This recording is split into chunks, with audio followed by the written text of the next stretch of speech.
नमस्कार मित्रों, मैं आचार्य मुकेश गुप्ता ज्योतिष मंत्रालय चैनल पर आप सभी दर्शकों का हार्दिक स्वागत करता हूं। आज हम चर्चा करने जा रहे हैं जन्म कुंडली में राहु के महत्व के बारे में।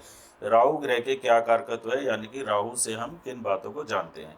राहु से जुड़ी एक पौराणिक कथा है, वैसे तो यह सभी को ज्ञात है, फिर भी एक बार मैं आपके सामने दोहरा देता हूँ। जब देवताओं और असुरों ने मिलकर क्षीर सागर का मंथन किया तो उसमें से अनेक रत्नों के साथ अमृत की भी प्राप्ति हुई। भगवान विष्णु ने मोहिनी रूप धारण करके देवताओं और दानवों को मोह लिया और अमृत बांटने का कार्य स्वयं के जिम्मे ले लिया। भगवान विष्णु ने पहले देवताओं को अमृत पान कराना आरंभ कर दिया। इस पर स्वर भानु नाम के राक्षस को थोड़ा संदेह हुआ और उसे लगा कि देवताओं को ही सारा अमृत मिल जाएगा और असुर अमृत से वंचित रह जाएंगे। तो वह जो है देवताओं का वेश धारण करके सूर्य और चंद्रमा के निकट बैठ गया। भगवान विष्णु जैसे ही स्वरभानु को अमृत पान कराने लगे, सूर्य और चंद्रमा ने उसे पहचान लिया और भगवान विष्णु को इसके बारे में बता दिया। भगवान विष्णु ने उसी समय स्वरभानु के मस्तक को उसके धड़ से अलग कर दिया, पर इससे पहले अमृत की कुछ बूंदें स्वरभानु के गले में चले गई थी, जिससे वह सर और धड़ दोनों रूप में जीवित रहा। सर को राहु व धड़ को केतु कहा जाता है, क्योंकि सूर्य और चंद्रमा ने स्वरभानु का भेद भगवान विष्णु को बताया था। इसलिए राहु और केतु सूर्य और चंद्रमा को अपना शत्रु मानते हैं और सूर्य और चंद्रमा को ग्रहण लगाते हैं। मित्रों, यदि अभी तक आपने हमारा चैनल सब्सक्राइब नहीं किया तो हमारा चैनल सब्सक्राइब जरूर करें और बेल आइकन को प्रेस करना ना भूलें, जिससे आपके पास लेटेस्ट वीडियो की जानकारी आती रहे। आइए अब हम चर्चा को आगे बढ़ाते हैं। खगोलीय दृष्टि से राहु एक ग्रह नहीं है, परंतु वैदिक ज्योतिष के अनुसार राहु एक छाया ग्रह है। राहु और केतु को किसी राशि का स्वामित्व प्राप्त नहीं है। बाकी 7 ग्रहों की तरह जन्म कुंडली में राहु जिस ग्रह के साथ होता है उस ग्रह के अनुसार फल देता है। यह जिस ग्रह के साथ होता है उसके शुभ या अशुभ दोनों प्रकार के फलों में वृद्धि कर देता है। यदि राहु किसी ग्रह के साथ न हो और अकेला किसी भाव में बैठा है तो यह उस भाव के स्वामी के रूप में फल देता है। राहु जिस भाव में हो उस भाव का स्वामी, यानी राहु अधिष्ठित राशि का स्वामी यदि शुभ ग्रहों के प्रभाव में है तो राहु शुभ फल देता है, और राहु अधिष्ठित राशि का स्वामी यदि अशुभ ग्रहों के प्रभाव में है तो राहु अशुभ फल देता है। राहु अधिष्ठित राशि का स्वामी मतलब राहु का डिस्पोजिटर। वैदिक ज्योतिष में राहु को एक पाप ग्रह माना गया है। राहु को कठोर वाणी, जुआ, सट्टेबाजी, अशुभ कार्य, चोरी, त्वचा के रोग, धार्मिक यात्रा, विदेश यात्रा, अन्यत्व आदि का कारक माना गया है। राहु यदि केंद्र में त्रिकोण के स्वामी के साथ हो या त्रिकोण में केंद्र के स्वामी के साथ हो तो यह राजयोग कारक होता है और अति शुभ फल देने वाला माना गया है। यदि राहु मार्केश यानी कि 2 और 7 के स्वामियों ग्रहों के साथ द्वितीय, सप्तम या अष्टम भाव में बैठा हो तो अपनी दशा अंतर्दशा में मृत्यु तुल्य कष्ट देता है। राहु एक पृथकताकारी ग्रह, सेपरेटिव प्लैनेट है। अन्य पृथकताकारी ग्रहों सूर्य, शनि और द्वादशेश के साथ या जिस भाव या भावेश के साथ संबंध बनाता है जातक को उस भाव के फलों से पृथक यानी कि वंचित कर देता है। जैसे राहु, शनि, सूर्य और द्वादशेश सप्तम भाव या सप्तमेश से संबंध बनाए तो व्यक्ति का या तो विवाह नहीं होगा या होगा भी तो तलाक हो जाएगा। राहु से जुड़ी कुछ बुरी आदतें। राहु बुरी आदतें जैसे चोरी चकारी, नशा, जुआ खेलना, धोखा देना और झूठ बोलना आदि का भी कारक है। दूसरा भाव हमारी खान पान की आदतों के बारे में बताता है।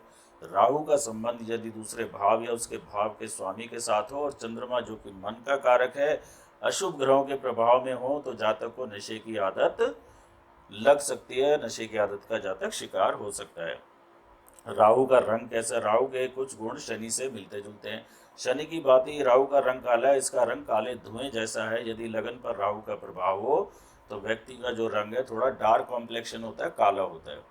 राहु से जुड़े हुए रोग। शनि की तरह राहु भी स्नायु तंत्र, नर्वस सिस्टम का कारक है। राहु जब शनि के साथ मिलकर लगन, अष्टम भाव और इसके स्वामियों को प्रभावित करता है तो व्यक्ति को स्नायु तंत्र, नर्वस सिस्टम से जुड़ी बीमारी जैसे लकवा आदि की शिकायत होती है। राहु हिचकी, पागलपन, त्वचा रोग, आंतों की समस्या, अल्सर, कैंसर, गैस्ट्रिक आदि बीमारियों का भी कारक है। अब राहु की प्रवृत्ति है अचानक फल देना। अचानक फल देने की प्रवृत्ति है राहु की। राहु एक कार्य अचानक और अप्रत्याशित फल देना है। जब राहु पंचम या नवम स्थान में हो और उनके स्वामी बली हो तो राहु अचानक ही बहुत धन, सट्टेबाजी, लॉटरी आदि के माध्यम से दे सकता है और अचानक पदोन्नति या किसी अन्य प्रकार से लाभ दे सकता है। कहा जाता है राहु जब देता है तो छप्पर फाड़ के देता है। अशुभ अवस्था में अचानक ये काफी कुछ ले भी लेता है अचानक से। कार्य या व्यवसाय, कूटनीतिक कार्य, राजनीति, बुरे कर्म, चोरी, जादूगर, हिंसा आदि कार्यों को ज्योतिष में राहु ग्रह के द्वारा दर्शाया जाता है। राहु विष का भी कारक है, इसलिए यह एंटीबायोटिक का भी कारक हुआ, इसलिए यह व्यक्ति को चिकित्सा के क्षेत्र में भी ले जा सकता है जिसका राहु दशम भाव से संबंध रखता हो। राहु को इंटरनेट और फोटोग्राफी का भी कारक माना गया है। यदि राहु का दशम भाव या छठे भाव पर प्रभाव हो तो व्यक्ति इंटरनेट के माध्यम से भी या फोटोग्राफी के माध्यम से भी पैसे कमा सकता है। पंचम भाव और बुध से संबंध होने पर राहु इंजीनियरिंग के क्षेत्र में सफलता देता है, और यदि इसका संबंध वायु तत्व राशियों से हो और दशम भाव में भी वायु तत्व राशि हो, राशियों के तत्व के बारे में बाद में पढ़ेंगे, तो यह जातक को पायलट भी बना सकता है। तो राहु के कार्य काफ़ी विस्तृत कार्य है राहु के। गर्भपात, राहु एक प्रतिकताकारी ग्रह है। महिला की कुंडली में यदि अन्य प्रतिकताकारी ग्रहों सूर्य, शनि और द्वादशेश के साथ यह पंचम भाव, पंचमेश और संतान के कारक ग्रह गुरु को प्रभावित करे तो यह गर्भपात का कारण बनता है। अब कारावास, शनि की तरह ही राहु एक प्रतिबंध लगाने वाला ग्रह है, यानी जातक की गतिविधियों पर रोक लगाने वाला ग्रह है। इसलिए जब राहु 12वें भाव में हो या 12वें भाव के स्वामी के प्रभाव में हो और साथ में छठे भाव या षष्ठेश और शनि से भी संबंध बनाए तो व्यक्ति को जेल भी हो सकती है। तो राहु जेल का भी कारक है। अन्यत्व और विदेश का कारक, राहु को अन्यत्व यानी कि चांडाल माना गया है। इसलिए जब राहु की गुरु से युति हो तो गुरु चांडाल योग बनता है। ऐसा देखा गया है कि ऐसे व्यक्ति अपने पारिवारिक और सामाजिक और धार्मिक मान्यताओं से हटकर कुछ कार्य अवश्य करते हैं, जैसे अपने धर्म को ना मानकर दूसरे धर्म को मानना। यदि राहु का संबंध नवम या द्वादश भाव या उनके स्वामी ग्रहों के साथ हो तो यह विदेश यात्रा का भी कारक बनता है, विदेश यात्रा करा देता है। राहु रूढ़ि मुक्त समाज, स्वच्छंदता, धार्मिक प्रवृत्ति के विपरीत कार्य करना, परंपरा तोड़ना आदि का भी कारक है। डर, राहु ग्रहण का कारक है। राहु सांकेतिक रूप से सूर्य और चंद्रमा को भी पीड़ा देता है, इसलिए राहु डर का कारक है। जब चंद्रमा जो कि मन का कारक है, चतुर्थ भाव जो कि मन के बारे में बताता है और चतुर्थेश राहु द्वारा प्रभावित हो तो व्यक्ति के मन में कोई अनजाना सा भय बैठ जाता है और उसे लगता है कि उसके साथ सब कुछ गलत हो रहा है, कुछ सही नहीं हो रहा। उसे मिर्गी के दौरे भी पड़ सकते हैं। प्रोडक्ट्स, उत्पाद, आधुनिक युग में राहु मांस, शराब, गुटखा, तंबाकू, बीड़ी, सिगरेट एवं अन्य मादक पदार्थों का भी कारक है।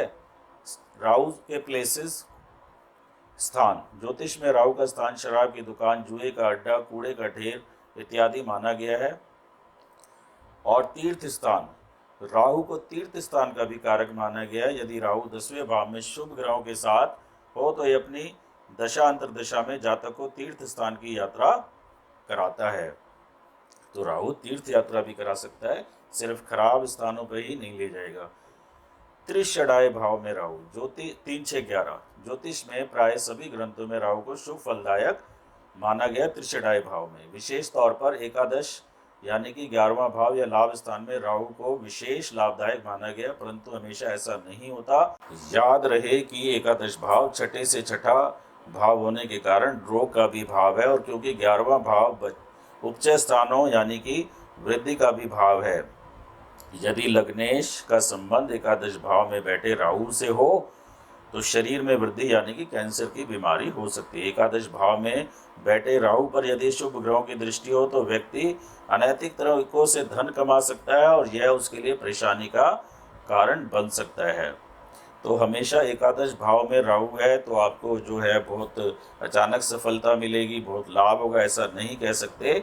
यदि राहु अशुभ ग्रहों के प्रभाव में है तो अचानक धन हानि भी हो सकती है, अनैतिक रूप से धन आएगा तो उसका जेल जाने का भी योग बन सकता है। तो हमें कोई भी प्रेडिक्शन देने से पहले सभी बातों पे विचार कर लेना चाहिए। तो आज के इस वीडियो में मैंने राहु के कारकत्व के बारे में आपके सामने विस्तार से चर्चा की। आशा करता हूँ कि आपको यह वीडियो पसंद आया होगा। अगर आपको यह वीडियो पसंद आया तो इसे लाइक और शेयर ज़रूर करें। यदि अभी तक आपने हमारा चैनल सब्सक्राइब नहीं किया तो चैनल को सब्सक्राइब करें और बेल आइकॉन को प्रेस करना ना भूलें, जिससे आपके पास लेटेस्ट वीडियो की जानकारी आती रहे। आप हमारा जो डिस्क्रिप्शन में व्हाट्सएप ग्रुप का लिंक दिया है, उस लिंक को क्लिक करके आप से व्हाट्सएप ग्रुप से जुड़ सकते हैं, ताकि आप अपने प्रश्न हमसे डायरेक्ट पूछ सकें। आप हमारी वेबसाइट www.jyotismantra.in को विज़िट कर सकते हैं। उस पर आपको हमारे बारे में और विस्तार से जानकारी मिलेगी। तो आज के लिए बस इतना ही। फिर किसी विषय पे चर्चा के लिए आपके सामने उपस्थित होंगे। तब तक के लिए हमें आज्ञा दीजिए। आपका दिन शुभ हो। नमस्कार।